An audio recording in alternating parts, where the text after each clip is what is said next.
নমস্কার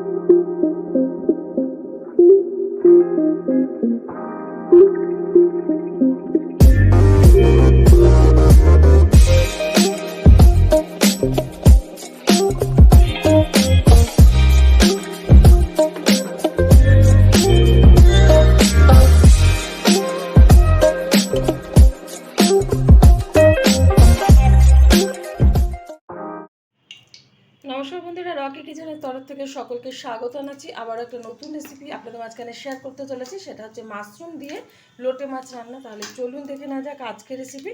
ওভেনে একটা কড়াই বসিয়ে তাতে দিয়ে দিয়েছি কিছুটা সাদা তেল। তেলটা গরম হয়ে যাওয়ার পর দিয়ে দিলাম কিছুটা কালো জিরে, তারপরেই দিয়ে দিলাম হাফ চামচ মতো হলুদ গুঁড়ো। আর এদিকে কিন্তু কিছুটা কাঁচা লঙ্কা আর পেঁয়াজ কুচিয়ে নিয়েছি, আর কাঁচা লঙ্কাটা কিন্তু চিড়ে নিয়েছি। হালকা যার যার পছন্দ অনুযায়ী ব্যবহার করবেন। আজকে কিন্তু কাঁচা লঙ্কা দিয়েই আমি এই রান্নাটা করব। তো ভালোভাবে কিন্তু একটু ভেজে নিচ্ছি পেঁয়াজ আর লঙ্কাটা তেলের সাথে।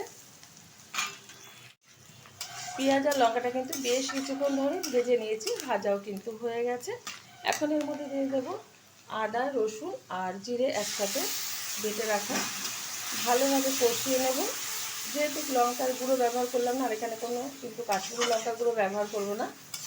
এটা শুধু কাঁচা লঙ্কা দিয়ে আজকে যা কালার আসবে সেইভাবেই কিন্তু রান্না করব। দিয়ে দিচ্ছি পরিমাণ মতো লবণ।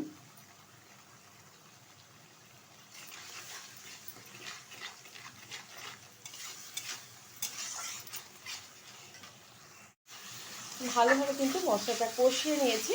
এখন এর মধ্যে দিয়ে দেবো সিদ্ধ করে রাখা মাশরুম। মাশরুমের ওপরে যে খোসাটা ছিল সেটা কিন্তু ভালো করে আমি ছাড়িয়ে ধুয়ে পরিষ্কার করে আমি সিদ্ধ করে নিয়েছি। এখানে কিন্তু কোনো নুন হলুদ দিয়ে আমি সিদ্ধ করিনি, এমনি সিদ্ধ করে নিয়েছি। যেহেতু মাশরুমের যে একটা গন্ধ থাকে তার জন্য কিন্তু সিদ্ধ করে নিতে হয়, নাহলে তরকারিটা রান্না করার পর আর ভালো লাগে না খেতে, বিশ্রী একটা গন্ধ বেরোয়। তো যারা জানেন না অবশ্যই এরকমভাবে মাশরুম রান্না করবে, আমি সিদ্ধ করে তারপরে। এখন এর মধ্যে দিয়ে দেবো কেটে রাখা একটা টমেটো, কিছুটা ধনে পাতা। আবার একটু নাড়িয়ে চাড়িয়ে নিচ্ছে।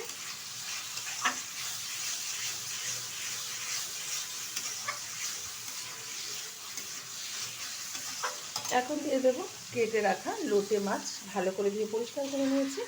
দিয়ে দিচ্ছি এখানে 700 গ্রাম লোটে মাছ ব্যবহার করলাম। আমার এই রেসিপি যদি আপনাদের ভালো লেগে থাকে আপনারা অবশ্যই আমার চ্যানেলটিকে সাবস্ক্রাইব করবেন, লাইক করবেন, শেয়ার করবেন। আর এরকমভাবে একবার মাশরুম দিয়ে লোটে মাছ রান্না করে খেয়ে দেখবেন, আশা করি ভীষণ ভালো লাগবে। আমি সব ভিডিওতেই বলে থাকি, এখনও বলছি যে আমি কিন্তু আমার স্টাইলে করে থাকি সবসময় রান্না। আমার মন থেকে যেটা চাই সেটাই কিন্তু আমি করি, আর সেটা কিন্তু ভালোও হয়। আশা করি আপনাদের রেসপন্স আমাদের ভালো লাগে।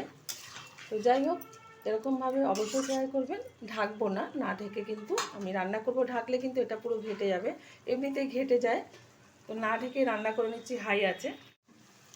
একটু নাড়িয়ে দিচ্ছি, কতটা পরিমাণে কিন্তু জল বেরিয়েছে।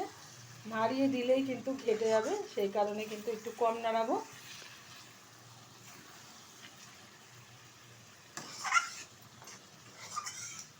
5 মিনিট মতো হাই আছে রান্না করে নিলাম। এবার আমি লো আছে একটু সময় নিয়ে রান্না করব, নাহলে কিন্তু এই যে মাশরুমটা এটা কিন্তু হালকাভাবে সিদ্ধ করেছি, পুরো সিদ্ধ করিনি। তো সেই কারণে সিদ্ধ হওয়ার মতো কিন্তু এখন ওভেনের আঁচটা রেখে দেবো। লোটে মাছটা কিন্তু হয়ে গেছে, নামিয়ে ঢেলে দেবো একটা পাত্রে। দেখা হবে পরের ভিডিওতে নতুন কোনো রেসিপি নিয়ে। ধন্যবাদ।